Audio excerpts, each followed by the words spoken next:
It's time. Where's our clock? God only knows. Doesn't do us any good with only God knowing. There's going to be a few noises because we're cooking and doing all sorts of weird stuff today. Because it's Christmas! Christmas! Christmas! Is that from Better Off Dead? Yes. Yeah. How did you know? You're a genius. I like that movie. We should watch that movie for Christmas. I don't know if you can find it anymore. It's a Christmas movie, right? Not really. Does it have Christmas? Yeah, it's around Christmas. Yeah. It's a holiday movie. Yeah, it's got John Cusack. It's got that French bird. Well, that woman that I've never seen anything else. Booger. Oh yeah. What is that guy's real name? I don't remember. Got the girl from Nightmare on Elm Street, the one that gets killed at the very beginning. Really? Yeah. Is she his ex? Yeah. And she wants him at the end, right? But yeah, got the antagonist from Karate Kid Part 2. Really? Yeah. What role is that? He's the guy that he's like, think about it. Tell me which is worse, speaking no English at all or only speaking English like Howard Cosell. Oh yeah. He pulls up. Oh, God, I forgot that. I have to watch that movie again. But I always thought it was funny, especially in years past in Hollywood, because there were so few Asian people in America, that you have these native-born California kids putting on accents. Terrible, terrible accents. Like Pat Morita. Yeah. He didn't have an accent, right? No. Who else? There's a guy, I think his name was like Philip Ahn or something. He was a Korean guy. He played small parts in movies like all throughout, except was it Pat Morita that helped somebody that gave them? I might have to look it up. I heard a story about someone who was big in Hollywood, and someone needed the money or needed something, and they were like, they just gave them the money and said, it's not a loan, you can have the money, but just make sure you. I think it might have been Pat Morita. Just do it for somebody else. Huh. When they need it. But what made me think about Philip Ahn is so funny because his father is a very famous Korean revolutionary. Really? Yeah, he was against anti-Japanese, and he was here early. I think he even made up a volunteer unit to fight in World War One. And he came to the States. Well, this guy, he couldn't be in Korea or Japan; they'd probably kill him. So he left, and while he was doing his revolutionary work, his kids were both born here, and one of his sons became an actor. And that's dude. Yeah, that's Philip Ahn, and the funny thing was that he never played anything where he could just speak. Normally, he'd always have to put on an accent. Did he do? He must have done other stuff, right? Beyond Karate Kid. No, he was not in Karate Kid. Who are you talking about? I'm talking about a guy that had been around since like the 30s. Oh, okay. Or 40s, maybe. A Korean guy. Yeah. Legend has it that whenever he had a Japanese role, he played it extra dastardly. Really? Yeah. The Japanese really did a number in China, didn't they? They basically did what they... Hey, look. When people say there's like, oh, you can't blame them. They're just trying to make them. They're trying to do whatever they can do. I'm like, that's fine, but, you can't fault me when I try to, end you. Right? If you say that. Well, no. If I don't like that whole thing. The whole, oh, they're just trying to make a living, whatever. I'm like, that's all well and good. But if your living or whatever you're trying to do is infringing on me, then you can't blame me if I try to end you. So the whole cancel culture thing, I'm just like, well, okay, yeah, they're trying to get their point across. That's fine. But when the shoe gets on the other foot, you can't blame me when I'm laughing at you. Right. Because I was kind of thinking about that earlier. I don't know how to work that in. But anyway. So you actually had some topics. I don't know if you still want to talk about them. Which ones? Oh, you're talking about the greed thing. It's like Greed Part 2 or something. No, it's just the continuing theme of people being, well, it's our continuing theme of what we started talking about, it, the noble, and you're like, nah, people aren't noble. And then, I make a distinction between people and animals, because we're rational, supposedly rational beings, and we can rationalize things, and we have religious belief, and we can build things, and so I guess I see people as above animals. Wow. But you're like, nah. All I've got as a counterpoint to that is, if he's such a good hitter, how come he don't hit good? Not everybody knows what that's from, Dad. It's from Moneyball. It's probably the best line in the whole damn movie, where they're talking about a hitter, and I forget which character says it. It's like, well, if he's such a good hitter, how come he don't hit good? Is it not? It's not a. It could be Brad Pitt's character. It could very well be. But is that when they're around the table with all the? Yeah. He can't have another girlfriend. Doesn't have confidence. He hits the power, does all this stuff. Like, what the fuck are you guys doing? Blah blah blah blah blah. I think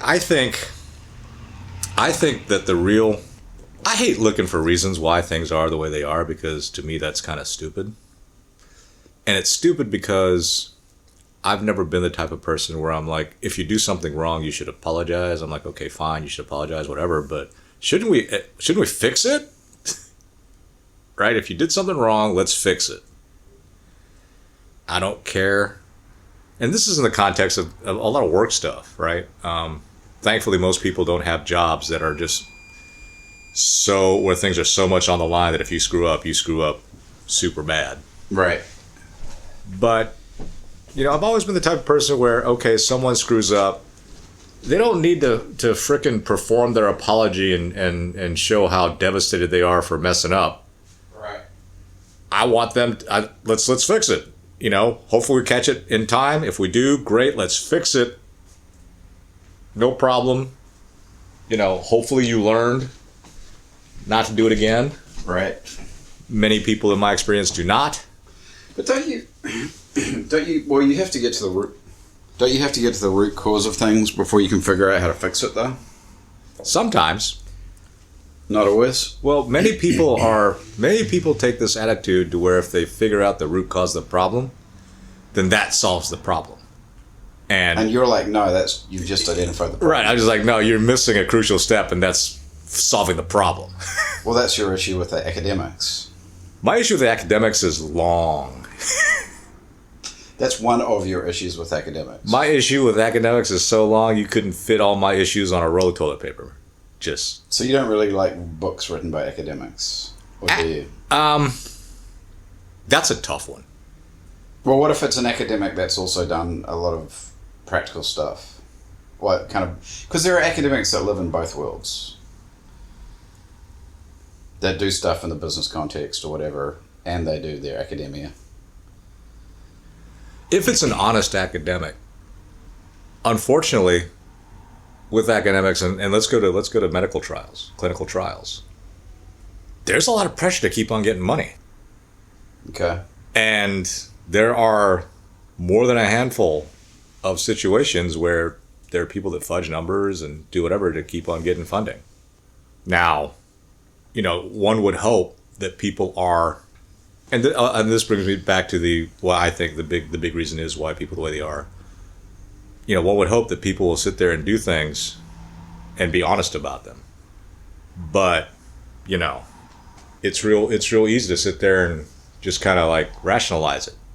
Like the people that talk about how if you get canned from a job, everybody seems to come out of the woodworks talking about how horrible that place is, and the only reason why they stay there, it's terrible. I wouldn't work here. Like, well, the only reason I work here is because the health insurance. Like, I don't give a fuck what your reasons are. Mm-hmm.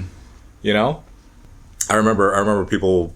One of the very first places that I got canned from, due to the boss's total just lack of whatever you want to call it. These people come out of the woodworks, so they're going, "Oh, this is a terrible place to work. I blah blah, but I got a family to feed, blah blah blah." So like, I don't give a fuck what you got going on. right? You got your reasons for doing what you do. That's fine. But they're saying these things because they don't want to be judged by you. I think that I have no idea. I mean, are these people asking? Are they? Did you ask? You didn't sit there and ask them for an explanation. They just volunteered this information, right? I didn't ask them to come and sit there and try to console me. I hate that shit. I'm an odd duck. You just say, "I'm done." Well, look, if I don't need consoling, I've said this before, but when I'm sick, I don't want anybody to be within like 20 square miles of me. I just want to be by myself and just, let it go or whatever. I just want to be by myself, lay around. If I got a bad cold, just be by myself, lay around, take my fucking NyQuil, order delivery or whatever, and just kind of be done with it. Mm-hmm. I don't want people coming in every 5 minutes saying, if you feel better, maybe you should take this, take some medicine. I don't like any of that stuff. Oh, you and I are very different. Well, at least you admit it. I know many people.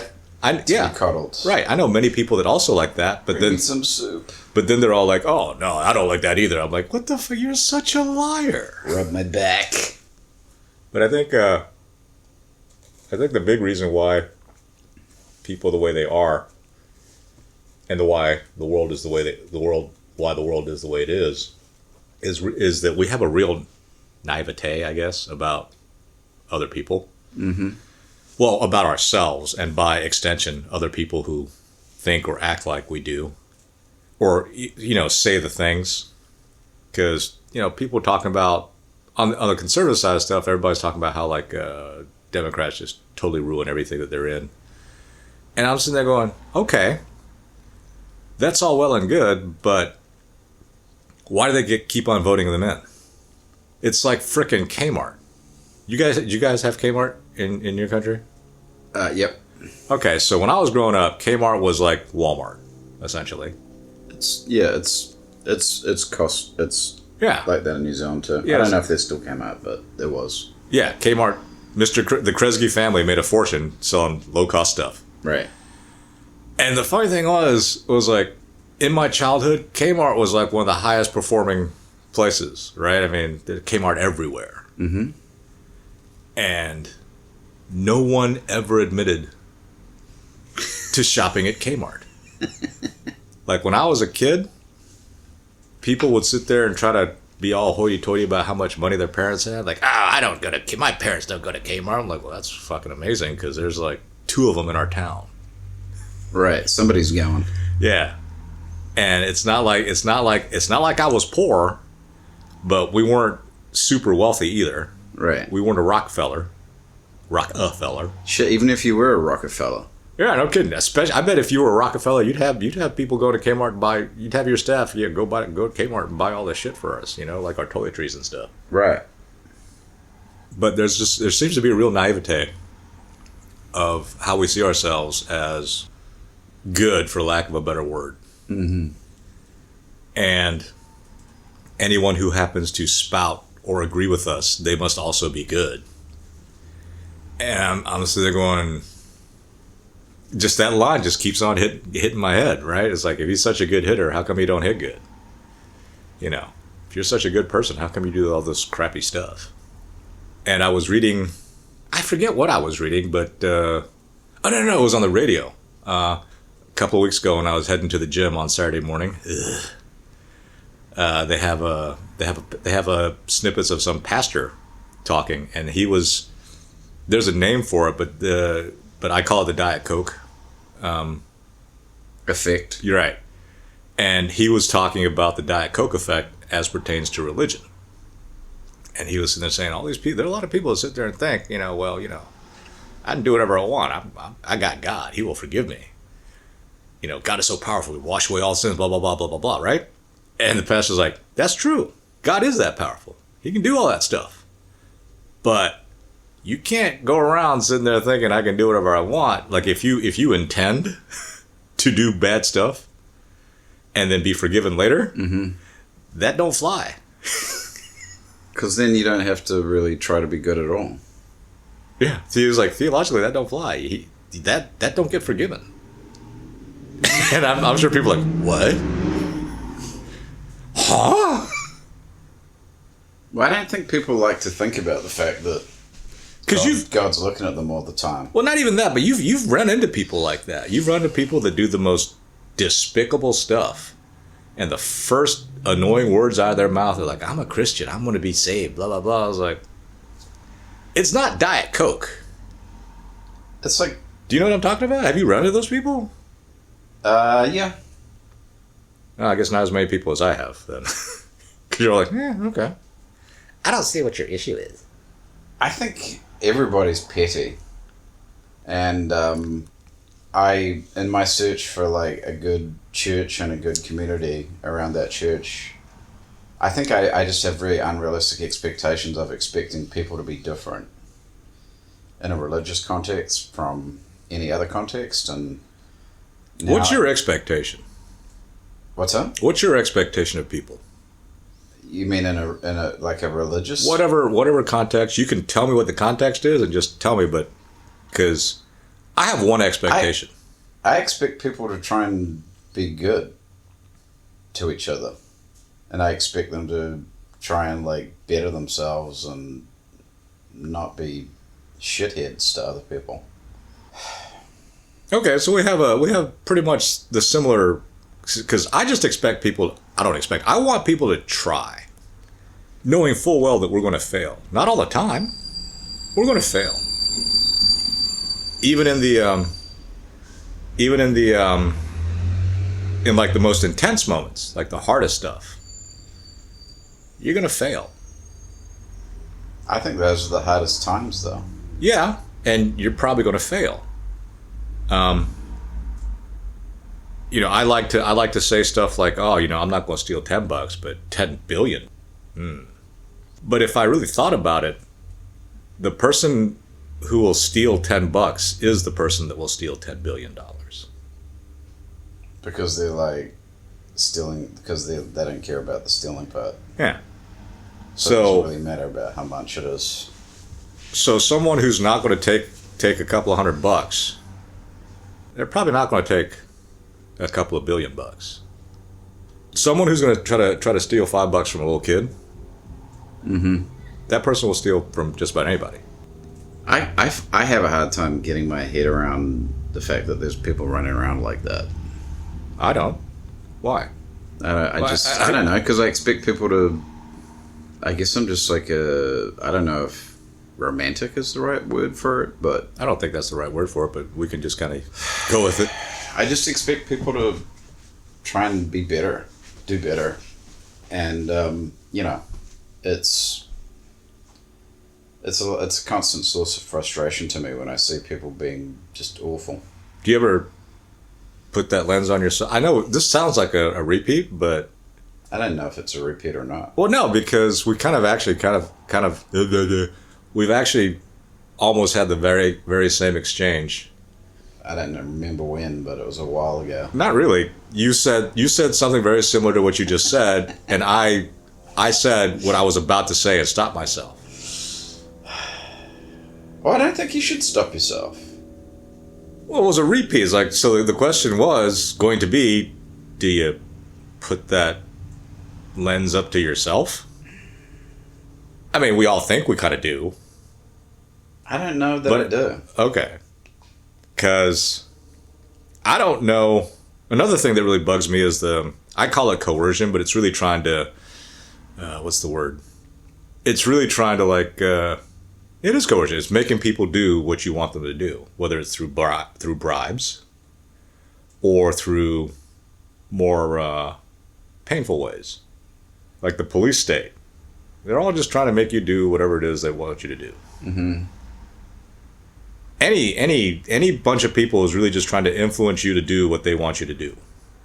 And I don't like that. Now, do I do it? Yeah.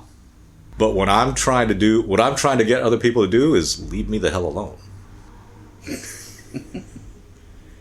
That's my big thing. You're not trying to coerce other people. Well, doing stuff. Well, yeah, sure. Well, that is to leave me the hell alone. That's not what I would consider to be coercion, though. That's just like, I want to just do my thing. Leave me alone. Okay. That's not the same as sitting there and like coercing somebody to, like in the police state context of what you say. Well, kind of. I think. But yeah, but with the coercion, the police coercion thing, I feel like there's like an element of like bullying the small man, bullying the little guy. Well, that's what it ends up as. That's what it ends up as. But in a police state's probably like the wrong term for it. But in a societal function, you're really wanting other people to leave other people's stuff alone. Like, I think that the first tenet of any successful society is the respect of property rights. Yeah. You can't have a successful society without property rights. But then some people would say, well, then you have to have that policing function in a large society then. Yeah, because there's always going to be an element of people that are going to be like, well, I don't want to. Well, if they think they're going to get away with it, they will, right? Sadly, I think that the number is in the super high 90s, like within beyond reasonable doubt level. Of people that would do it if they thought they were going to get away with it, you mean? Yeah. I don't know. Well, let me ask you this.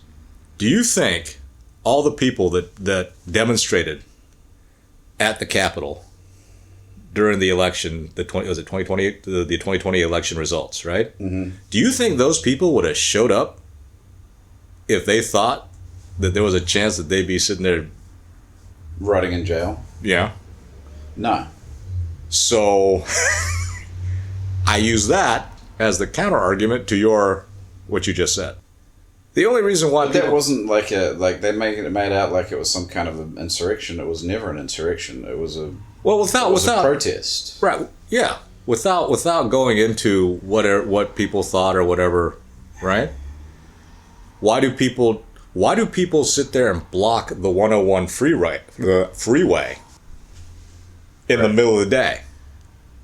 Because they don't think anything's going to happen. Right. That was a rhetorical question, but thank you for answering it. But yeah, if these people had thought that if they went in the middle of the 101 freeway, they would get run over and nothing would happen to the person that ran them over, mm-hmm.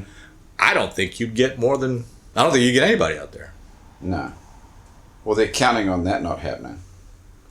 But, I mean, you're allowed to peacefully protest in the United States, I thought.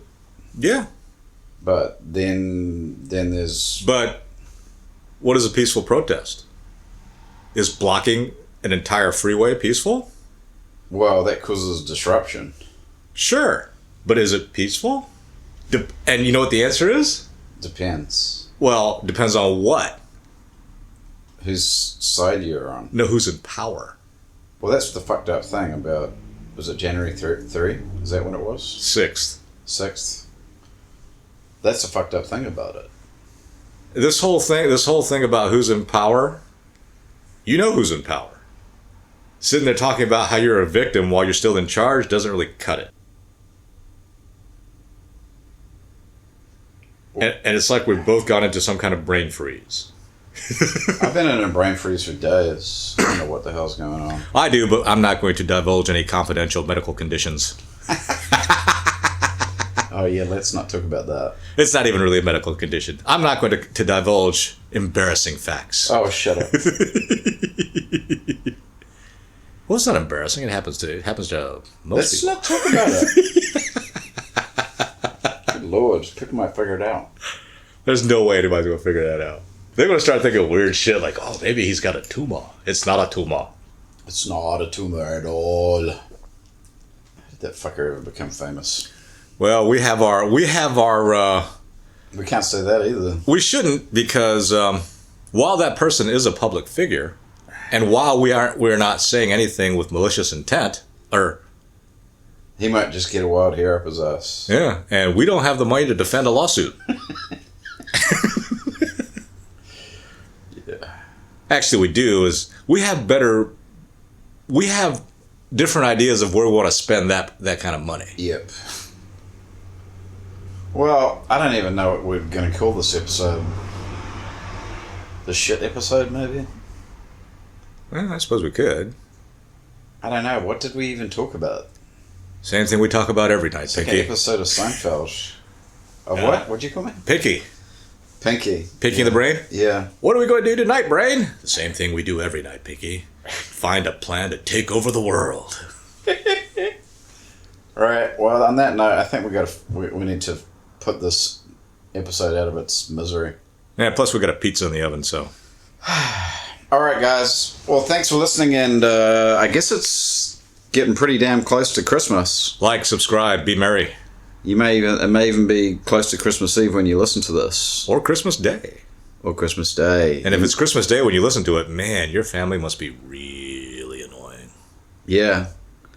Or maybe you're in a food coma and you just need something to Put you over the edge? put you over the edge and go to sleep. All right. Well, thanks for listening. Merry Christmas. Do you guys say Happy Christmas or Merry Christmas? Merry.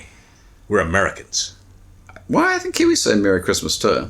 No, I think y'all say Happy Christmas. Well, that's weird. Yeah.